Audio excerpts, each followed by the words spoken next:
আসসালামু আলাইকুম। নবম শ্রেণীর বিজ্ঞান টিউটোরিয়ালে তোমাদেরকে স্বাগতম। এই ভিডিওতে আমরা বিজ্ঞানের অনুশীলনী বইয়ের শরীর নামের অবিশ্বাস্য যন্ত্র এই অধ্যায়ের ষষ্ঠ ও সপ্তম সেশন নিয়ে আলোচনা করব ইনশাল্লাহ। গতকাল বাড়ির কাজ হিসেবে যে পরীক্ষণটি করেছো সেটার পর্যবেক্ষণ ক্লাসে আলোচনা করো। এর সাথে রক্ত পরিবহনের কোনো সম্পর্ক আছে কি? অনুসন্ধানী পাঠ বই থেকে রক্তবাহিকা অংশ পড়ে প্রশ্নের উত্তর খোঁজার চেষ্টা করো। তুমি নিশ্চয়ই কৈশিক জালিকার সঙ্গে মিল খুঁজে পেয়েছো। তাহলে অন্য দু ধরনের রক্তবাহিকা ধমনী ও শিরা কিভাবে কাজ করে তা বুঝতে হৃৎপিণ্ডের মডেল তৈরি করা প্রয়োজন। এবার দলে বসে হৃৎপিণ্ড ও রক্ত সংবহন তন্ত্রের মডেল বানিয়ে ফেলো। তো শিক্ষার্থীরা, এখন আমরা এই দুটো মডেল তৈরি করব।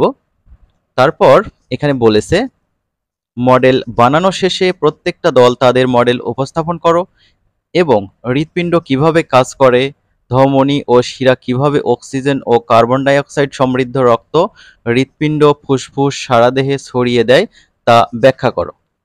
তো চলো আমরা এটি সলিউশন দেখে নেই।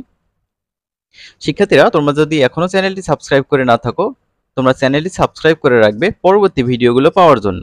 এখানে খেয়াল করো, আমরা দলে বসে হৃৎপিণ্ড ও রক্ত সংবহন তন্ত্রের মডেল বানিয়ে ফেলবো। প্রথমে আমরা হৃৎপিণ্ডের মডেলটা বানিয়ে ফেলবো। খেয়াল করো হৃৎপিণ্ডের চিত্র। তো এখানে আমরা জানি মানবদেহের হৃৎপিণ্ডের হচ্ছে চারটা প্রকোষ্ঠ। একটা হচ্ছে ডান অলিন্দ, তারপর হচ্ছে বাম অলিন্দ, তারপর হচ্ছে ডান নিলয়, বাম নিলয়। তো এই চারটা প্রকোষ্ঠে কিভাবে রক্ত সঞ্চালন হয় সেটা আমি একটু পর ব্যাখ্যা করে দেব। তো তোমরা একটা কাজ করবা, এখানে যে চিত্রটা দেখতে পাচ্ছ এই চিত্রটা খুব সুন্দরভাবে নিজের খাতায় কালারের, এখানে যে যে কালার করা আছে সুন্দরভাবে কালার করে নিতে পারো। আর বিশেষ করে যে তীর চিহ্নগুলো দেখতে পাচ্ছ এগুলো হচ্ছে রক্ত সঞ্চালনের গতিপথ নির্দেশ করে। এগুলো অবশ্যই তোমরা ঠিকঠাক করে দিবা। তো এরপর আমরা দেখব হচ্ছে রক্ত সংবহন তন্ত্রের চিত্র। এই চিত্রটাও তোমরা খুব সুন্দরভাবে আঁকিয়ে নিবা। এটা দেখো মাথা ও হাতের মধ্যকার রক্তজালিকা, তারপর এটা হচ্ছে ঊর্ধ্ব মহাশিরা, এটা হচ্ছে ফুসফুসীয় ধমনী, এটা হচ্ছে ডান পাশেরটা, আর ফুসফুসীয় ধমনী এটা বাম পাশেরটা, এটা ডান ফুসফুস, এটা হচ্ছে বাম ফুসফুস। তারপর ডান অলিন্দ, বাম অলিন্দ, ফুসফুসীয় শিরা এটা হচ্ছে বাম, এটা হচ্ছে ডান।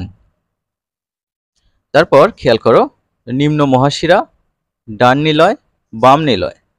এখানে দেহের অভ্যন্তরস্থ রক্ত জালিকাটা দেখানো হয়েছে।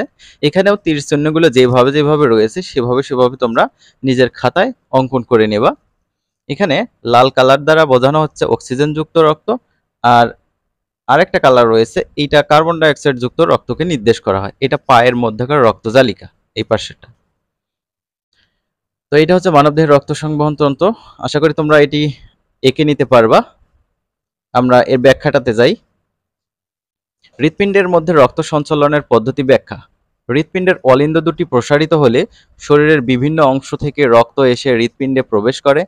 কার্বন ডাই অক্সাইড যুক্ত রক্ত ঊর্ধ্ব ও নিম্ন মহাশিরার ভিতর দিয়ে ডান অলিন্দে প্রবেশ করে এবং অক্সিজেন যুক্ত রক্ত দুটি ফুসফুসীয় বা পালমোনারি শিরার ভিতর দিয়ে বাম অলিন্দে প্রবেশ করে।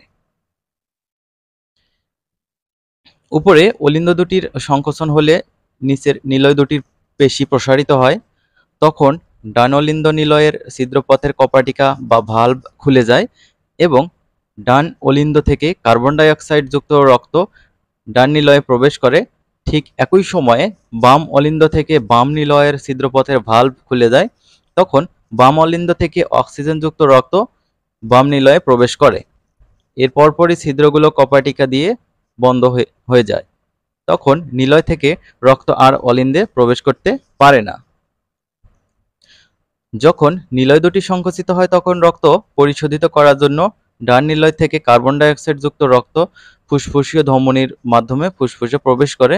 ঠিক একই সময়ে বাম নিলয় থেকে অক্সিজেন যুক্ত রক্ত মহাধমনীর মাধ্যমে সারা দেহে পরিবাহিত হয় এবং উভয় ধমনীর কপাটিকাগুলো বন্ধ হয়ে যায়। ফলে রক্ত আর নিলয়ে ফিরে আসতে পারে না।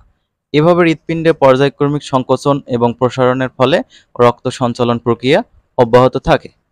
আশা করি তোমরা ব্যাখ্যাটি বুঝতে পেরেছ। আমরা পরবর্তী কাজে চলে যাই।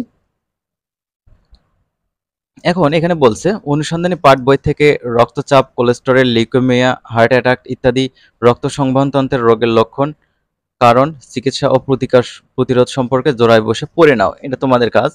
তো এখানে একটা বাড়ির কাজ দেওয়া আছে। বাড়ির কাজটা হচ্ছে তোমরা একটা ফার্মেসিতে যাবা, দলের 4 থেকে 5 জন বা 6 জন সদস্য।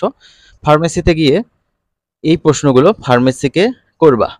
তো দোকানের নম্বর এখানে দিবা, তোমাদের এলাকার ধরো দোকানের নম্বর 7। এখানে কি অ্যান্টিবায়োটিক বিক্রয় করা হয়? যদি করা হয় তাহলে হাতে টিক দিবা, না হলে নাতে টিক দিবা। তারপর অ্যান্টিবায়োটিক ওষুধ বিক্রয়ের লাইসেন্স আছে?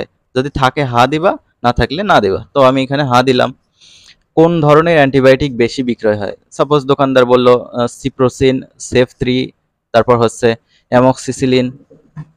তারপর দেখো এখানে বলা আছে ক্রেতা সম্পূর্ণ কোর্সের ওষুধ কেনে? যদি কেনে তাহলে বলবা হা, না হলে না দিয়ে দিবা। ঠিক আছে। তারপর খেয়াল করো সর্বশেষ বলা আছে অ্যান্টিবায়োটিকদের দায়িত্ব ব্যবহার সম্পর্কে আপনি কি জানেন ও সচেতন? তো অ্যান্টিবায়োটিকের দায়িত্বহীন ব্যবহার সম্পর্কে দোকানদার বা ফার্মেসিওয়ালা জানে কিনা? জানলে হা দিবা, না হলে না দিবা। তো আমি হা দিলাম। আশা করি জানে সবগুলো দোকানদার। তো শিক্ষার্থীরা আমরা পরবর্তী ভিডিওতে 8ম সেশন নিয়ে হাজির হব। শিক্ষার্থীরা ভালো থাকবে, চ্যানেলটি সাবস্ক্রাইব করে পাশেই থাকবে। ধন্যবাদ।